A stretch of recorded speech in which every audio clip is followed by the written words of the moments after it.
अब तो हम बन गए हैं तमाशा, अब तो हमें देखने चले आओ। जब घड़ी में बजते हैं रात के 8 तो न्यूज इंडिया पर होती है सत्य की विजय की बात। सत्य जो कभी झुकता नहीं, कभी रुकता नहीं, कभी हारता नहीं। नमस्कार, मैं हूं विजय त्रिवेदी। स्वागत है आपका हमारे 100% रिसर्च वाले शो सत्य की विजय में।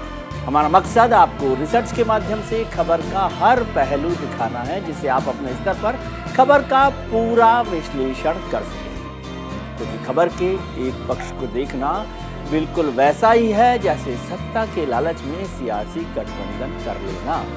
क्योंकि वर्तमान में भले ही उससे फायदा मिल जाए, लेकिन भविष्य में क्या होगा कुछ भी कह पाना मुश्किल है। आज देश में विपक्षी पार्टियों का हाल भी कुछ ऐसा ही है। 24 का रण फूट के संग, बीजेपी तैयार, विपक्ष क्यों लाचार, विपक्ष मुक्त भारत। इन दिनों देश की सियासत में एक शब्द का बहुत ज्यादा चलन है, ऑपरेशन लोटस। विपक्ष आरोप लगाता है कि बीजेपी उन राज्यों में ऑपरेशन लोटस चलाती है जहां वो सत्ता में नहीं है।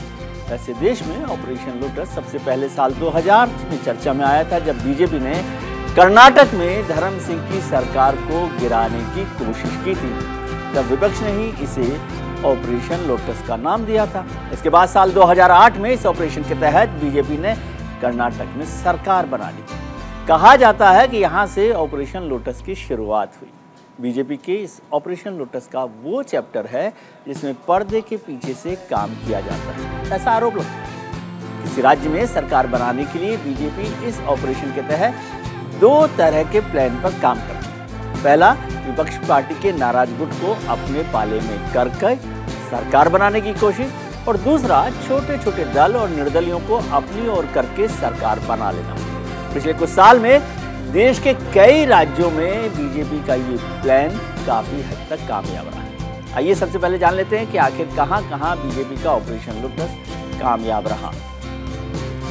ये देखते हैं हम लोग बीजेपी का ऑपरेशन लोटस। महाराष्ट्र शिवसेना की बागी एकनाथ शिंदे के साथ अभी मिलकर सरकार बनाई है भारतीय जनता पार्टी ने। मध्य प्रदेश में ज्योतिरादित्य सिंधिया की बगावत के बाद सरकार बनाई। गोवा में कांग्रेस विधायकों को तोड़कर बीजेपी ने सरकार बनाई, इससे पहले की बात है। और अरुणाचल प्रदेश में पूरी कांग्रेस पार्टी पाला बदलकर बीजेपी की हो गई और वहां पर सरकार बनी। पूर्वोत्तर के ज्यादातर राज्यों में, नॉर्थ ईस्ट के ज्यादातर राज्यों में दिग्गज कांग्रेस नेताओं को तोड़कर सरकार बनाने का काम किया गया। कर्नाटक में जेडीएस और कांग्रेस में फूट डालकर बीजेपी ने सरकार बनाई थी। एक तरफ देश में बीजेपी का ऑपरेशन लोटस चल रहा है, तो वहीं दूसरी तरफ विपक्ष एकजुट होने के बजाय टूट रहा है, बिखर रहा है। आज हालत ऐसी है कि देश के कई राज्यों में क्षेत्रीय दल टूट की कगार पर पहुंच गए या फिर अपने बिखरते जनाधार को देख रहे हैं। यूपी में समाजवादी पार्टी के साथी अखिलेश यादव से दूर जाने लगे। इसको आप समझते हैं हम लोग ग्राफिक से कि टूट की कगार पर कैसे हमारे विपक्षी दल हैं। यूपी में, उत्तर प्रदेश में समाजवादी पार्टी के साथी अखिलेश यादव से दूर जाने लगे। उनके परिवार के भी बहुत सारे लोग चले गए। ऐसे ही एसबीएसपी, महान दल, जनवादी पार्टी, सोशलिस्ट ने भी उनसे दूरी बनाई।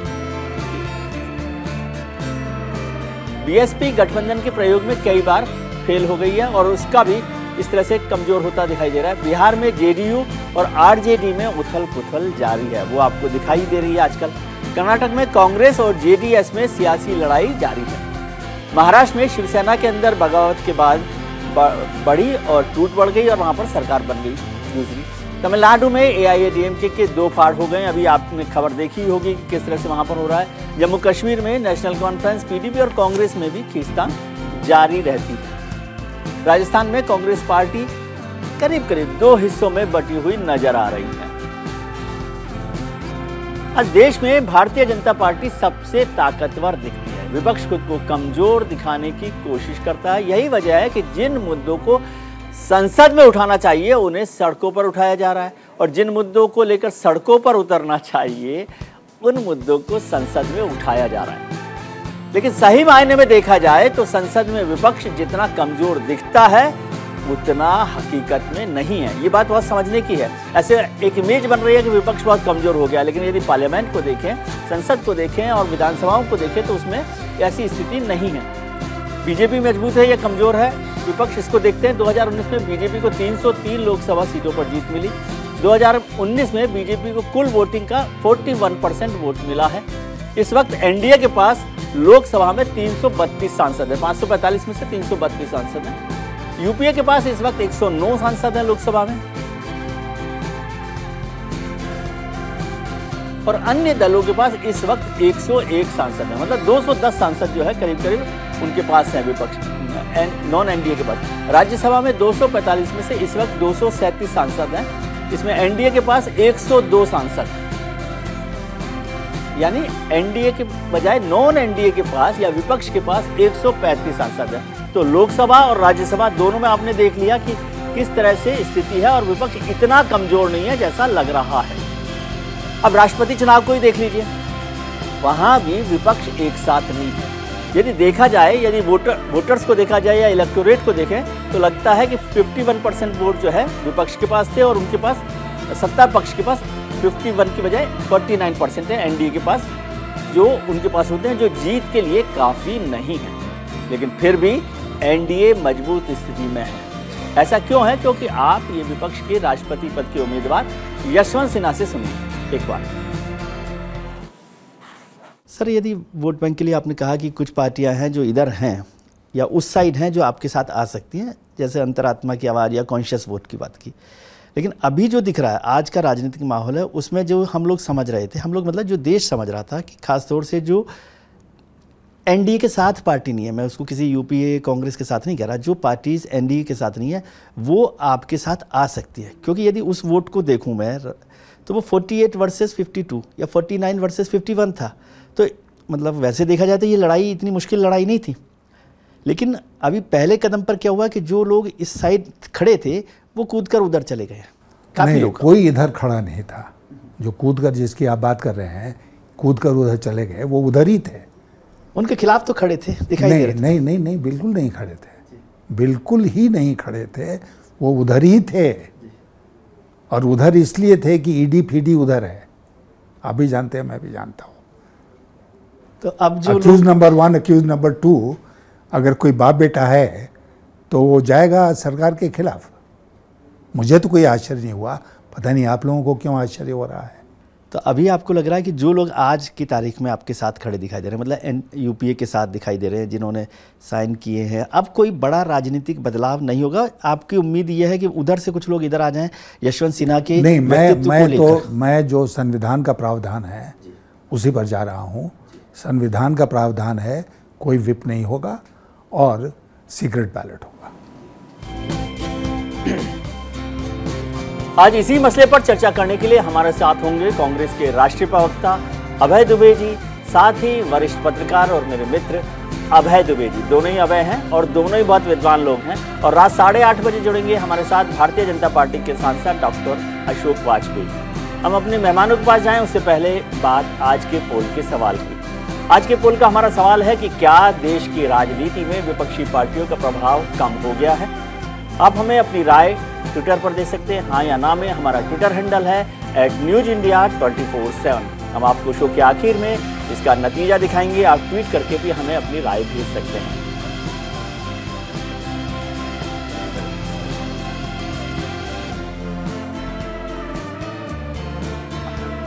दोनों खास मेहमान हमारे साथ जुड़े हुए हैं। अभय दुबे जी जुड़े हुए हैं, कांग्रेस के मेरे मित्र अभय दुबे जी से मैं पहला सवाल करना चाहता हूं सर, कि लग रहा था कि राष्ट्रपति चुनाव में ही, वहां से हम बात शुरू करते हैं, कि एक मजबूत टक्कर आप दे सकते हैं। लेकिन ये क्या हुआ कि हर दिन 2 ईंट निकलते निकलते वो कमजोर हो गई, और आज यशवंत सिन्हा मुझे लग रहा है कि अकेले खड़े दिखाई दे रहे हैं। जो एक मजबूत लड़ाई हो सकती थी वो एक तरफा चुनाव हो गया है। देखिए विजय जी, ये दृष्टिकोण का अंतर है। आप उस दृष्टिकोण से देखते होंगे, हम तो अपनी यथासंभव पूरी शक्ति के साथ, सारा विपक्ष राष्ट्रपति पद के लिए यशवंत सिन्हा जी के साथ दृढ़ता से खड़ा है, और प्रांत दर प्रांत हम जाकर वोट की गुहार लगा रहे हैं सारे राजनीतिक दल जी। मुझे लगता है कि आपका जो टाइटल है उसको मेरे दृष्टिकोण से अगर और सुधारा जाए तो आज का शीर्षक ये होना चाहिए, विपक्ष मुक्त भारत की अपेक्षा प्रजातंत्र मुक्त भारत, जिस पर भारतीय जनता पार्टी काम कर रही है। ठीक है, मैं आपके स्मृति पटलों को थोड़ा चिन्हित कर दूं। जी, उत्तराखंड से एक क्रम प्रारंभ हुआ। उत्तराखंड में कांग्रेस की सरकार जब गिराई गई तो ये कहकर मोदी सरकार के कैबिनेट ने डिसीजन लिया कि वहां का एप्रोप्रिएशन बिल पास नहीं हुआ सदन में, फाइनेंस बिल। जी, अरे दुर्भाग्यपूर्ण बात थी, सर्वोच्च अदालत ने अपने निर्णय में कहा कि आर्टिकल 121 में हमको भी अधिकार नहीं है उन प्रोसीडिंग का कॉग्निसेंस लेने का। आपने अनैतिक तरीके से सरकार गिराई और प्रांत दर प्रांत कर रहे। जब विजय त्रिवेदी जैसे मूर्धन्य पत्रकार अगर इस बात की पैरवी करने लगे कि ये प्रजातांत्रिक तरीके से भारतीय जनता पार्टी मजबूत हो रही, तो बिल्कुल सही नहीं है। हर एक प्रांत में चले जाइए, बंगाल जाइए, उनके शुभेंदु अधिकारी के खिलाफ ये लोग प्रेस कॉन्फ्रेंस लेते थे, मुकुल रॉय के खिलाफ की भाग। सर आपने मेरा ग्राफिक देखा, हमने तो लिखा है ऑपरेशन लोटस का जिक्र करते हुए कितनी सरकारें गिराई गई हैं, कितनी सरकारें बनाई गई हैं। देखिए ये प्रजातांत्रिक तरीका था क्या भारतीय जनता पार्टी का? हर एक प्रांत में जाकर देख लीजिए, ईडी सीबीआई इनका डर दिखा दिखाकर खरीद फरोख्त कर कर सरकार को बनाना। असम जाइए, हेमंत बिस्वा शर्मा के 14 रेट हुई, उन्होंने कहा कि शारदा स्कैम के 20 लाख रुपए पर मंथ आ रहे, प्रेस कॉन्फ्रेंस लेते थे। इंटरनेशनल कॉन्स्पिरेसी का आरोप, उस पर बुकलेट निकाली इन्होंने, आज वो चीफ मिनिस्टर हैं। एक भी प्रांत ऐसा नहीं है, महाराष्ट्र हो, असम हो, गोवा हो, मणिपुर हो, आपने नॉर्थ ईस्ट का खुद जिक्र किया। तो प्रजातंत्र को प्रजातंत्र का स्वरूप बरकरार रखने देना चाहिए था तब। और एक प्रांत आप भूल गए, बिहार में भी ऐसा हुआ। बिहार में भी आरजेडी, नीतीश बाबू और हम लोगों ने साझा सरकार बनाई थी, मगर वो एक जो उनका सृजन घोटाले का फेविकोल से भारतीय जनता पार्टी और वो जुड़ गए और गठबंधन नहीं हो पाया। तो हर जगह यही कोशिश उन्होंने की प्रजातंत्र। सर आज तो शिवसेना के उद्धव ठाकरे साहब ने अभी खबर आई है कि उन्होंने सपोर्ट कर दिया द्रौपदी मुर्मू जी को। आप सरकार में हैं उनके साथ, अब क्या उन पर भी ईडी का डर है? नहीं, सरकार वहां कहां। देखिए सुनिए, ये हर एक राजनीतिक दल का अपना निर्णय है, उनका विवेक से उन्होंने जो निर्णय लिया उस पर मैं कोई सवाल खड़े नहीं करना चाहता। लेकिन महाराष्ट्र में भी जो हुआ, क्या वो नैतिकता का तकाजा था? जी। अरे वो जो कहते हैं कि हमने महाराष्ट्र में 7 चुनाव लड़ा था, तो भैया बिहार में क्या किया आपने? बिहार में भी तो तीनों दल साथ लड़े थे। इस तरीके से प्रजातंत्र, हम प्रजातंत्र में आस्था चलते हैं, अपनी लड़ाई रखते हैं, हम प्रजातांत्रिक तरीके से लड़ेंगे भारतीय जनता पार्टी को और परास्त करेंगे। जी। अभय जी, आपके पास मैं बाद में इसलिए आया क्योंकि अभय दुबे जी से ये बात समझ में आ जाए। अब आप मुझे विस्तार से, गहराई से इस बात को समझा सकते हैं कि ये क्या मसला है? विपक्ष मुक्त भारत और लोकतंत्र मुक्त भारत, ये तो शब्द अपने अपने हैं, और कहाँ पर अभय दुबे जी सेलेक्टिव होते हैं कि वो इनकी वजह से हुआ और कहीं पर वो फैसला लेते हैं कि नहीं पार्टी का अपना फैसला। खैर जी, आपसे ज्ञान लेना चाहता हूँ। देखिए विजय भाई, आप भी जानते हैं और मैं भी जानता हूं और अभय जी भी इस बात को जानते हैं कि विपक्ष मुक्त भारत बनना असंभव है जी।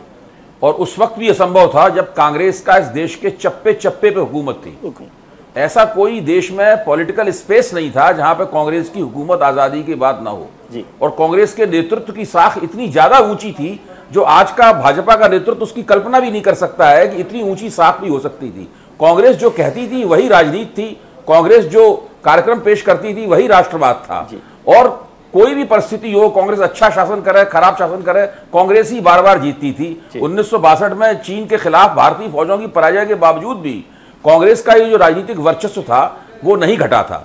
तो मैं कहना ये चाहता हूं, उस वक्त भी विपक्ष था, और विपक्ष न केवल था बल्कि काफी प्रभावी था, और उसकी आवाज थी चारों तरफ। विपक्षी कार्यकर्ता भी थे, उनका प्रशिक्षण भी होता था, और लोग ये कल्पनाएं भी करते थे कि भाई हम एक दिन सत्ता में आएंगे।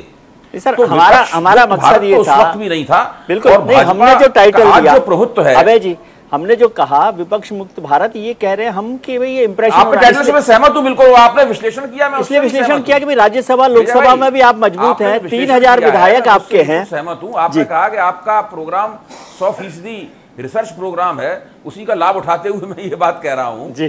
तो मेरा निवेदन ये है कि विपक्ष मुक्त, ये नारेबाजी फिक्रेबाजी कितनी भी की जाए, विपक्ष मुक्त भारत संभव नहीं है, नंबर एक बात।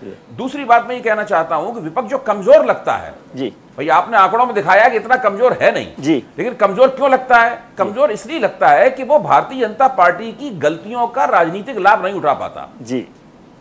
2014 के बाद में एक परिस्थिति ये बनी है कि भाजपा गवर्नेंस के स्तर पर, राजनीति के स्तर पर, गठजोड़ के स्तर पर जो गड़बड़ियां करती है, जिससे भाजपा को साफ तौर पर नुकसान होते हुए दिखाई पड़ता है, उसका राजनीतिक लाभ विपक्ष को नहीं मिलता और विपक्ष ऐसी कोई योजना नहीं बना पाता, ऐसी गोलबंदी नहीं कर पाता जिससे ये दिखाई पड़े कि वो भाजपा को उसी के गेम में, उसी के खेल में पराजित कर रहा है। आपने राष्ट्रपति चुनाव का उदाहरण दिया, तो वो अपने आप में है, और भी बहुत सी हैं। विपक्ष सरकार बनाता है लेकिन भाजपा उस सरकार को तोड़ देती है, यही सबसे बड़ा उदाहरण है। तो और भाजपा की अपनी जो गड़बड़ियां हैं, देखिए भाजपा के दो सबसे बड़े सहयोगी थे, जो अकाली दल वाले कहते थे ये मांस और नाखून का रिश्ता है।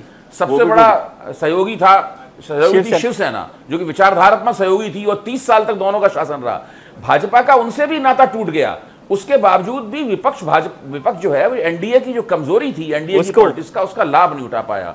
तो विपक्ष को सोचना ये चाहिए कि उसके पास पर्याप्त राजनीतिक ताकत है, उतनी नहीं थी भाजपा के पास है, जाहिर है कि भाजपा आगे है, लेकिन काफी ताकत है उसके पास, वो भाजपा को परेशान कर सकता है। विपक्ष वो भाजपा को परेशान करने में विफल होता है। भाजपा की राज्यों में खूब पराजय होती है, देखिए पश्चिम बंगाल में कितनी जबरदस्त पराजय हुई, दिल्ली में भाजपा चुनाव जीतने के बारे में सोच भी नहीं सकती है। मतलब दिल्ली की हालत यह है कि चुनाव जीतना तो दूर है, कल्पना में नहीं है भाजपा के कि हम कभी दिल्ली में चुनाव जीत सकते हैं। इसी तरीके से और भी ऐसे राज्य हैं, बहुत सारे राज्य भारत के राज्य हैं, उड़ीसा में भाजपा चुनाव नहीं जीत पाती है, कई जगह ऐसा है। 12 राज्य हैं अभी तो जहां पर सरकारें नहीं है बीजेपी की। उत्तर प्रदेश में भाजपा की जीत हुई तो कहने के लिए बहुत बड़ी जीत दिखाई पड़ती है, लेकिन केंद्र था उसको बड़ी चिंता हुई कि भाई वोट बढ़ जाने के बावजूद 57 सीटें कैसे कम हो गई, 11 मंत्री कैसे हार गए, कैसे एक उप मुख्यमंत्री आपके हार गए। तो रिपोर्ट मांगी और जो रिपोर्ट आई उससे पता चला कि भाजपा में क्या क्या कमियां हैं। इन कमियों का लाभ विपक्ष को उठाना चाहिए,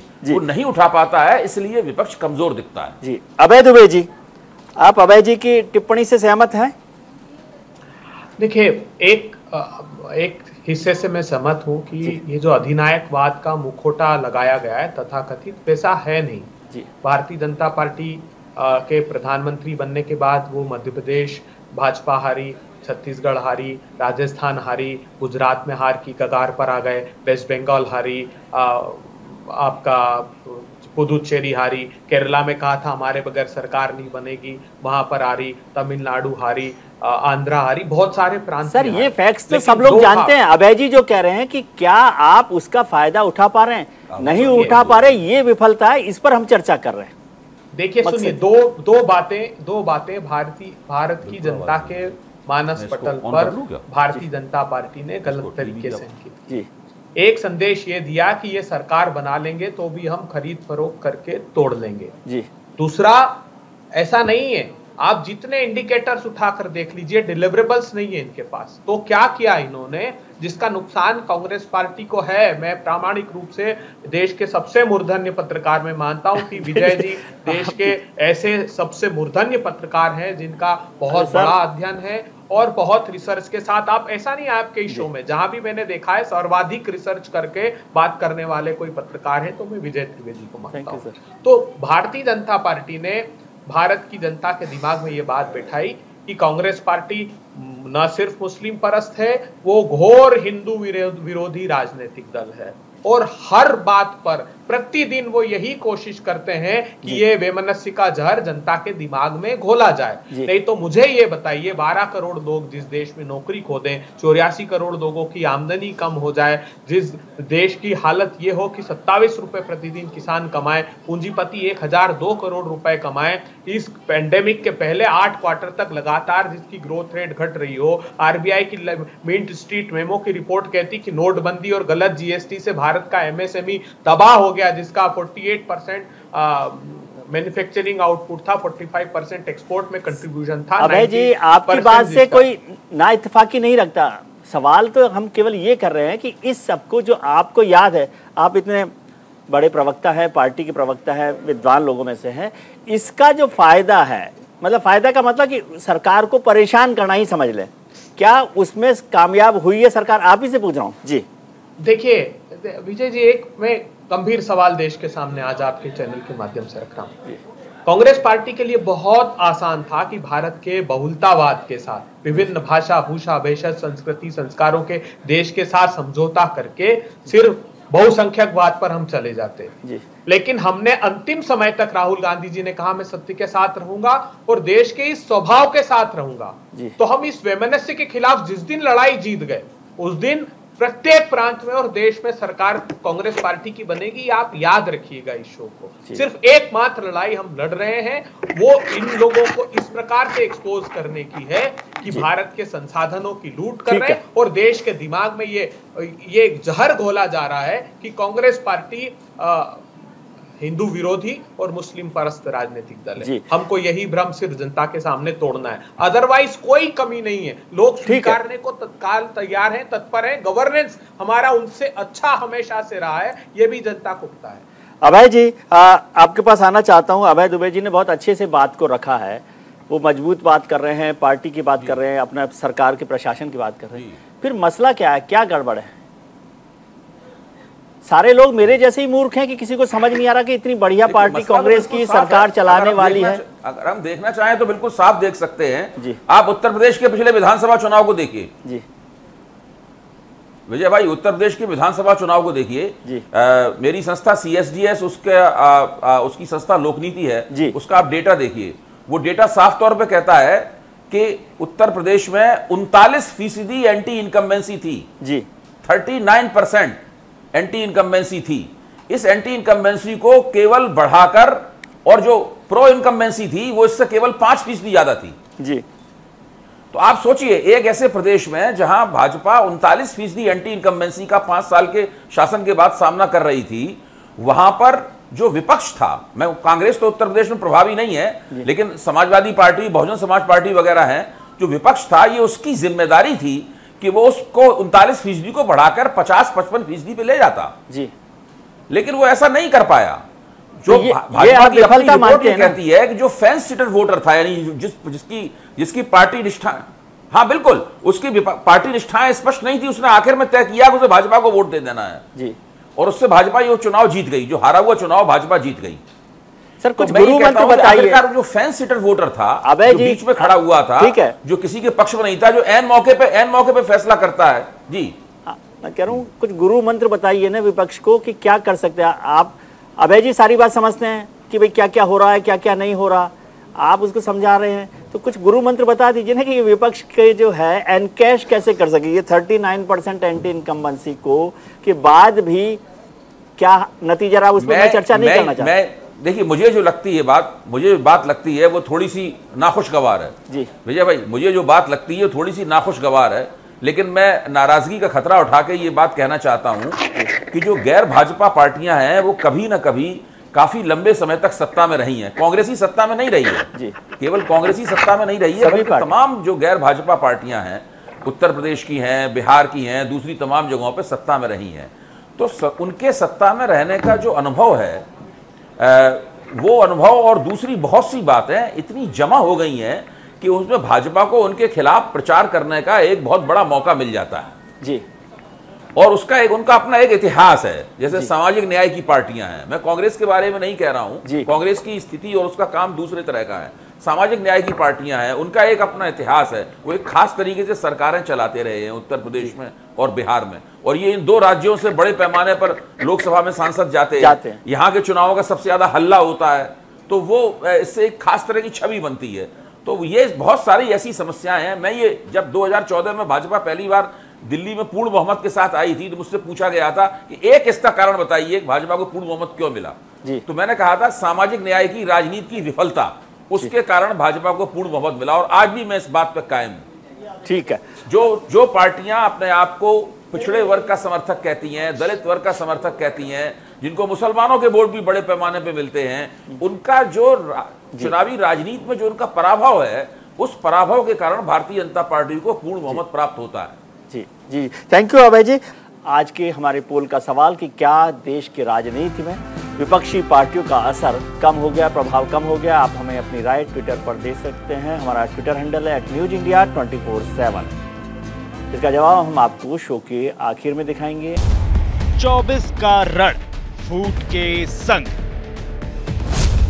बीजेपी तैयार, विपक्ष क्यों लाचार? विपक्ष मुक्त भारत, देश की राजनीति में विपक्षी पार्टियों का असर कम हुआ या नहीं, और अगर असर कम हुआ है तो इसके क्या नतीजे होंगे, ये हमने जन का मन में कुछ आम लोगों से जानने की कोशिश की। सुनिए क्या कहते हैं आम लोगों का मन। ये जो विपक्ष है उसका काम होता है कि जो मौजूदा सरकार है अगर किसी तरीके की जनहित योजनाएं हैं या कार्य है उनसे हटकर अगर काम करता है तो मेरे हिसाब से अगर विपक्ष उन मुद्दों को सदन में उठाए, उस पर चर्चा करे तो कहीं ना कहीं ये है कि जो लोकतंत्र है उससे बचाव जा सकता है। ये हम मानते हैं कि विपक्ष आज जो है कमज़ोर, काफ़ी हद तक कमज़ोर हो चुका है, जो कि 132-130 विधायक होने के बाद भी इन पे दबाव नहीं बन पा रहा है। जहां देखिए आज विपक्ष का ये काम था कि एक समय था जब सरकार सपा की थी, तब भाजपा में स्मृति ईरानी जी थी, तब वो गैस लेके रोड पे बैठा करती थी। आज हमारे विपक्ष में एक भी ऐसी कोई महिला नहीं है। विपक्ष का कमजोर होना कहीं ना कहीं लोकतंत्र पे बहुत बड़ा खतरा है। जो जनता की आवाज़ होती है उसको विपक्ष की आवाज़ कहा जाता है। सरकार की नीतियों का विरोध करने का काम भी हमारे विपक्ष का होता है। संसद से लेकर सड़क तक जनता के अधिकारों के हक की लड़ाई लड़ने का काम भी हमारा विपक्ष करता है। एक मजबूत लोकतंत्र के लिए मजबूत विपक्ष का होना बहुत जरूरी है। कुछ ट्वीट्स भी देख लेते हैं। विपक्ष को जीतने के लिए एक नए नैरेटिव तथा एक प्रभावी रणनीति की जरूरत है, ये सोनू झा ने ट्वीट किया है।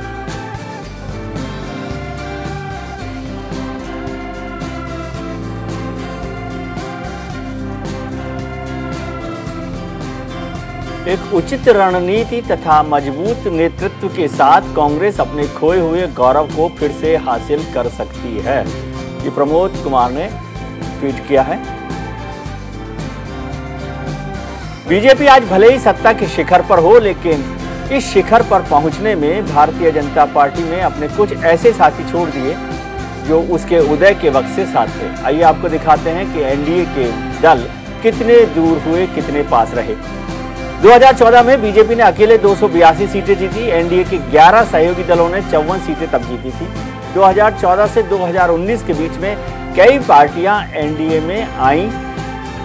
2014 और 19 के बीच 16 दलों ने, 16 दलों पार्टीज ने बीजेपी का साथ छोड़ दिया।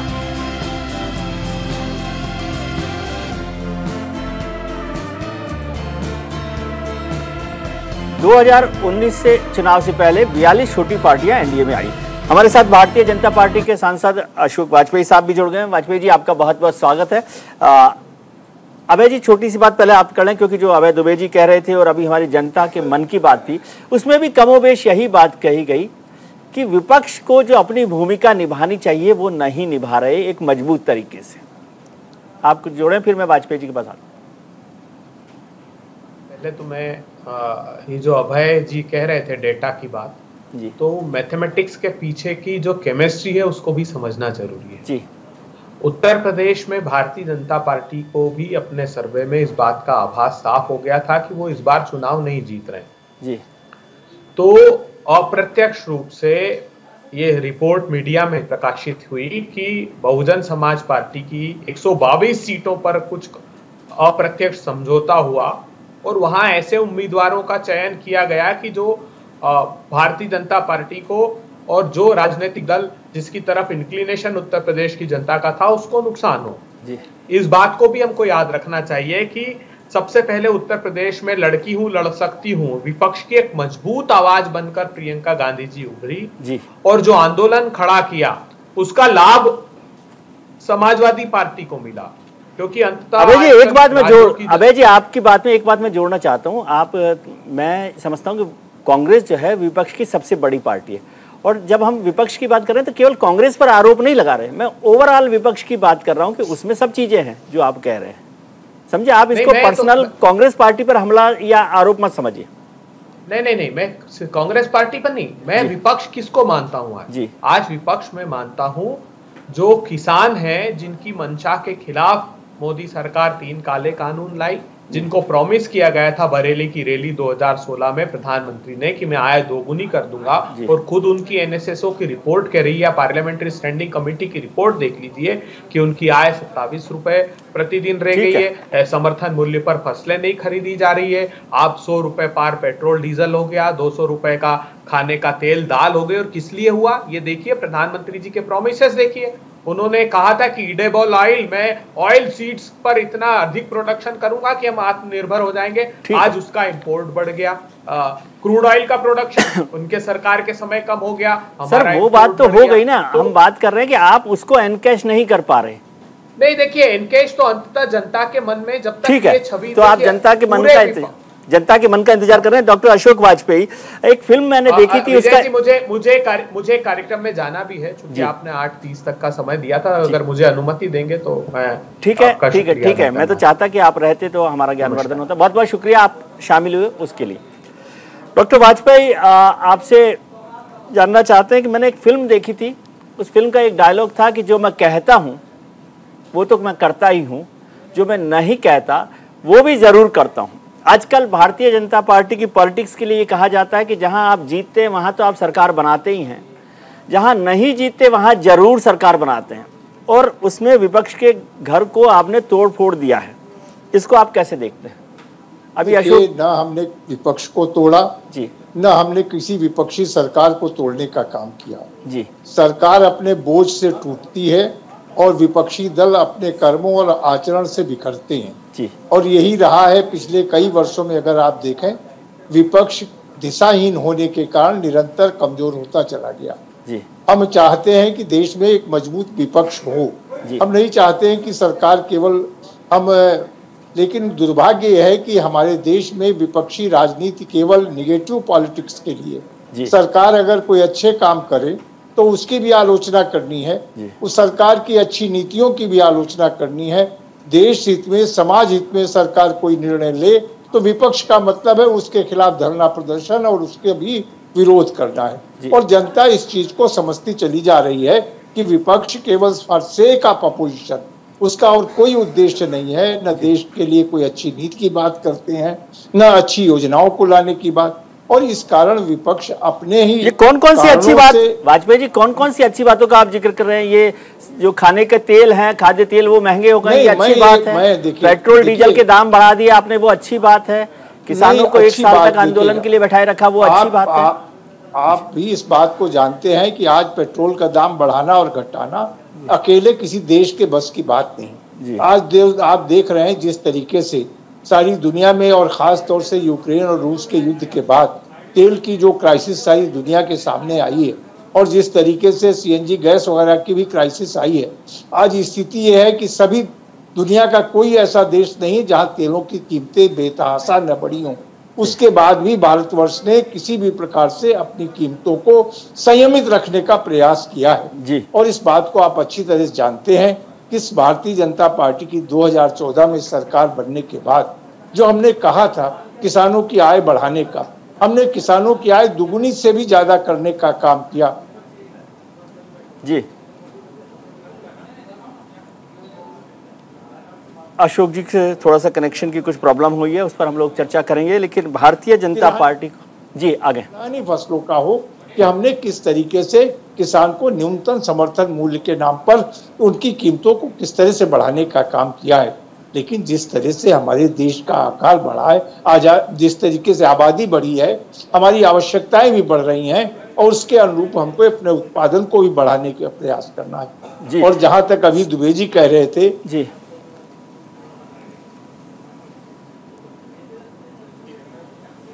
हमारे उन कानूनों का विरोध करने के लिए किसानों को बरगलाने का काम, बैठाने का काम किया और किसानों के कंधे पे बंदूक रख कर के वो बैतरणी पार करना चाहते जी। डॉक्टर वाजपेयी, एक किसान, ठीक है, ये बात समझ गया मैं आपकी।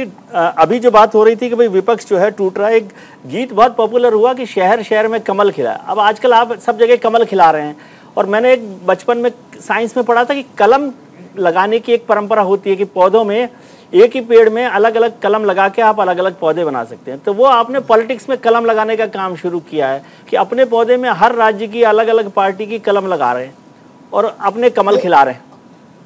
देखिए, भारतीय जनता पार्टी एक विचारों पर आधारित पार्टी है और जो भारतीय जनता पार्टी के विचारों में आस्था रखता है तो भारतीय जनता पार्टी उसके लिए दरवाजे खुले हैं। लेकिन हम न किसी के ऊपर आग्रह है न किसी पर दबाव है और हम चाहते हैं कि ये देश के हित में और देश समृद्धि की ओर जाए। और जो कभी भारत विश्व गुरु हुआ करता था, हम देश को उस स्थिति में देखना चाहते हैं कि देश दुनिया की अगुवाई करे और भारतवर्ष फिर दुनिया का विश्व गुरु बने। हम उस तरह का प्रयास भारतीय जनता पार्टी का और भारतीय जनता पार्टी के नेतृत्व का है और आज उसी से प्रभावित होकर तमाम सारी क्षेत्रीय पार्टियां, आप देखें जो पार्टियां केवल परिवारवाद के आधार पर बनी थी, एक पीढ़ी के बाद दूसरी पीढ़ी तीसरी पीढ़ी, लोकतंत्र में परिवारवाद का कहाँ स्थान है? परिवारवाद इस देश के लोकतंत्र के लिए नासूर है और ये सारे राजनीतिक दल, इनका सोच और दर्शन परिवारवाद तक ही सीमित है कि आज हम पार्टी के राष्ट्रीय अध्यक्ष, हम प्रधान मुख्यमंत्री बने तो कल मेरा बेटा बने, उसके बाद उसकी तीसरी पीढ़ी का वही बनेगा। सामान्य कार्यकर्ता न तो पार्टी का पदाधिकारी अध्यक्ष बन सकता है, न किसी मुख्यमंत्री बन सकता है, न किसी अन्य बड़े पद पर जा सकता है। और अब देश की जनता ने इन परिवंशवादी राजनीति को नकारने का काम किया है और इससे तमाम सारे विपक्षी दलों में घबराहट है क्योंकि उनके पैरों के नीचे की जमीन खिसक रही है और भारतीय जनता पार्टी इसके लिए कहीं वो दोषी नहीं है। भारतीय जनता पार्टी तो अपनी नीतियों पर काम कर रही है और देश हित में जो उसे आवश्यक है उसे करने के लिए वो संकल्पित है। जी सर, अभी अभय दुबे जी कांग्रेस प्रवक्ता थे और एक और मित्र हमारे अभय दुबे जी थे और इस पत्रकार, वो ये कह रहे थे कि आपने जो बात कही कि भारतीय जनता पार्टी राष्ट्र हित की बात करती है, ठीक है, मैं उसमें कोई ऑब्जेक्शन नहीं कर रहा, लेकिन उन्होंने बताया मुझे कि ये जो राष्ट्र हित की बात भारतीय जनता पार्टी करती है, ये दूसरी पार्टियों के एमपीज, एमएलएज, लीडर्स को समझाने के लिए आपने ट्यूटर के तौर पे जिसको रखा है उसका नाम है ईडी। तो वो ईडी जाकर और ईडी के ऑफिसर जाकर आपके दूसरी पार्टियों को समझाते हैं कि भाई भारतीय जनता पार्टी राष्ट्र हित का काम करती है। ऐसी बात है क्या? देखिए, अब अपने इनको कभी आत्मचिंतन भी करना चाहिए बजाय आरोप लगाने के। महाराष्ट्र में भारतीय जनता पार्टी क्या लेना देना? महाराष्ट्र में भारतीय जनता पार्टी और शिवसेना का गठबंधन, जो एक बहुत पुराना गठबंधन था, साथ साथ मिलकर के चुनाव लड़े। 106 सीट भारतीय जनता पार्टी जीती और 55 सीट शिवसेना जीत करके आई। स्वाभाविक था दुगनी सीटें भारतीय जनता पार्टी की थी, मुख्यमंत्री भारतीय जनता पार्टी का बनना था। लेकिन कुर्सी के लालच में और इन विपक्षी दलों के बहकावे में आकर शिवसेना का नेतृत्व ये महाआघाड़ी का गठबंधन बनाने का काम किया। ये बेमेल गठबंधन, जो पार्टी हमेशा हिंदुत्व की बात करती रही हो, कांग्रेस और एनसीपी के खिलाफ हमेशा बाला साहब ठाकरे संघर्ष करते रहे हों, उस पार्टी के साथ मिलकर कुर्सी के लिए आपने समझौता किया और जब बेमेल आपने उनको तो सबक सिखा दिया, अपने बोझ से महाआघाड़ी भरभरा के गिर गई। हमारा तो कोई मतलब ही नहीं था। नहीं, शिवसेना को सबक आपने सिखा दिया कि भाई ये ठीक मेल नहीं किया था, तो आपने उनको सबक सिखा दिया। नहीं, वो तो शिवसेना का, आप देखें शिवसेना का ये आंतरिक था और जहाँ शिवसेना के बहुसंख्यक, आज स्थिति है कि वहाँ के सारे विधायक आज शिवसेना जो बनी है शिंदे जी की, उनके साथ हैं। वहाँ के पार्षदों की संख्या देखें, सांसदों की संख्या देखें, तो इससे खुद आपको लग जाएगा कि आप जबरदस्ती जब इस तरह का कोई काम करेंगे तो जनता कितने दिन तक आपको ढोने का काम करेगी। सर वाजपेयी जी, जो बात आपने कही शिवसेना के लिए, वही मैंने कांग्रेस के जो प्रवक्ता थे, मित्र थे, उनसे पूछा था। अब आप भी इतना लंबे राजनीति में, मैं तो इतना ज़्यादा जानता नहीं, उन्होंने कहा रहे आप शिवसेना की बात कर रहे हैं, महाराष्ट्र की बात कर रहे हैं, वो तो ठीक है, तो वाजपेयी जी से ये भी पूछेगा कि बिहार में कैसे किया था जब आरजेडी और जेडीयू ने सरकार चुनाव मिलकर लड़ा था और सरकार बनाई थी, फिर आप उसमें आ गए और आपने वो तोड़ दिया बिहार को। और फिर उन्होंने कहा चलते चलते ये भी बोला कि उनसे पूछेगा कि वो पीडीपी और बीजेपी का जो गठबंधन था वो बेमेल था कि बिल्कुल घुल मिल गए थे? नहीं, देखिए, हमारा जब तक गठबंधन था हमने गठबंधन धर्म का निर्वाह किया और गठबंधन जब तोड़ करके वो चले गए तो हम उनको बंधन तो नहीं कोई हो सकता था। लोकतंत्र में किसी की बाध्यता नहीं हो सकती। गठबंधन हमने तोड़ा नहीं, गठबंधन को हम चला रहे थे, गठबंधन तोड़ करके वो चले गए। गठबंधन धर्म का निर्वाह उन्होंने नहीं किया, तो इसके लिए मेरा दोष क्या है?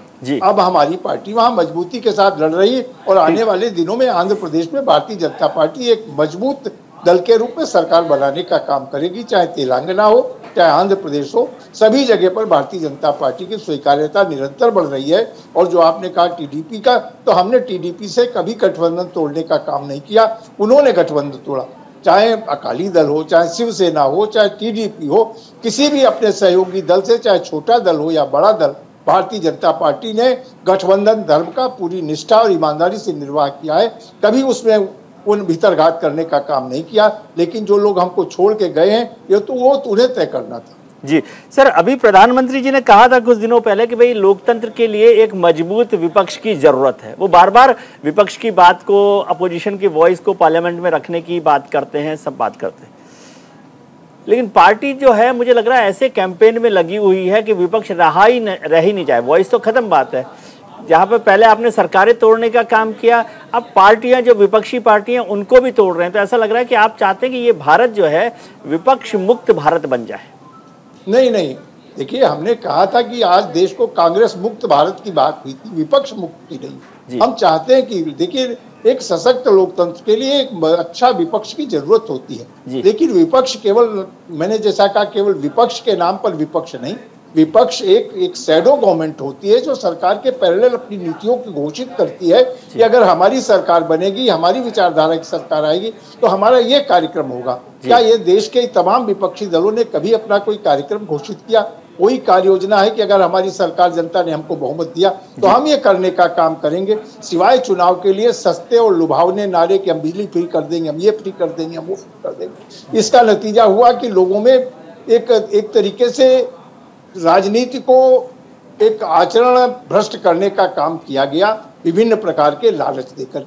लेकिन हम चाहते हैं कि विपक्ष, देश में सशक्त विपक्ष हो और विपक्ष अपनी भूमिका का निर्वहन करे, और वो लोकतंत्र के लिए सबसे ज्यादा अच्छी चीज होगी कि जब हमारे यहाँ दो मजबूती के साथ विपक्ष भी काम अपना करेगा।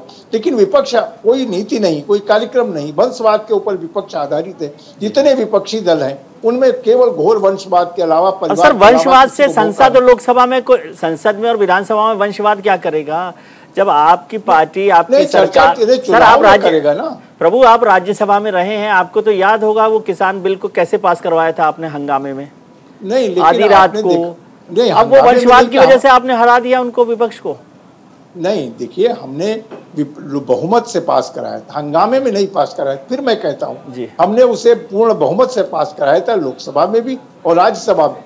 फिर मैं बड़ी विनम्रता से कहना चाहता हूँ, वो तीनों कानून देश के हित में और किसानों के हित में थे। इन विपक्षी दलों ने अदूरदर्शी ढंग से, केवल इनके पास कोई न तो इनके पास कोई दूसरा रास्ता था, इन्होंने सोचा किसानों के कंधे पर चढ़ करके हम बैतरणी पार कर लें, और किसानों को गुमराह करके उन्होंने उसको जबरदस्ती आंदोलन को बढ़ाने का काम किया और अपनी राजनीति चमकाने की तरफ से।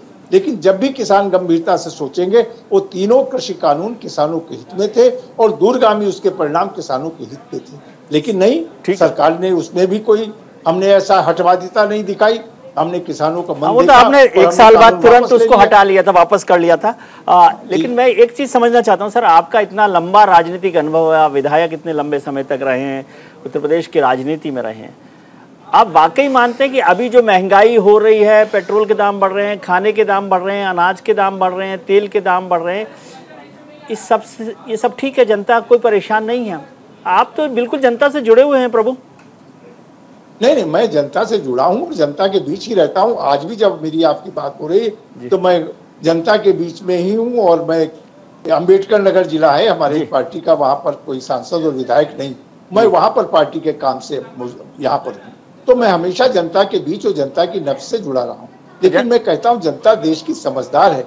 जनता आज वैश्विक हालात को भी जानती है, किस तरह से कोरोना जैसी महामारी में 2 वर्ष तक, जबकि तमाम साले लोगों के रोजी रोजगार ठप हो गए, नौकरियां चली गई थी, मजदूरी चली गई थी, 2 वर्ष तक लगातार देश की 80 करोड़ जनता को निःशुल्क राशन उपलब्ध कराने का काम हमारी सरकार ने किया।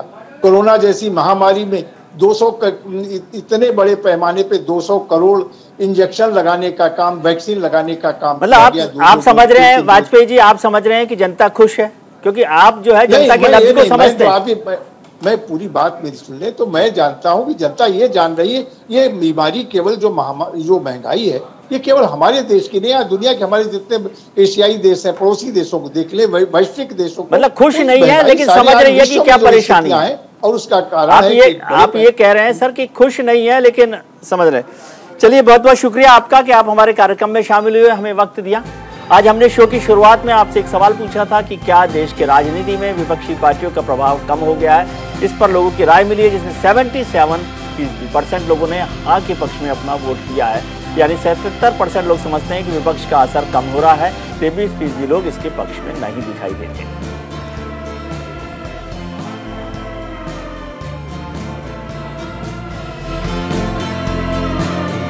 आपने राजनेताओं की बात सुनी, जनता के मन की बात सुनी, पैनलिस्ट की बात सुनी। अब छोटी सी बात मेरी भी, यानी विजय भी। जब से बल वाले दल हो गए, तब से वो ना आने वाला कल हो गए। पेड़ तो हो गया बड़ा घना, मगर हम उसमें ना फलने वाला फल हो गए। जेडीएस, आरजेडी, आरएलडी और जनता दल हो गए। सत्ताधारी सम्राट हुए, क्रिकेट के विराट हुए। हम खाते रहे जिंदगी भर घास, वो च्यवनप्राश खाकर प्रबल हो गए।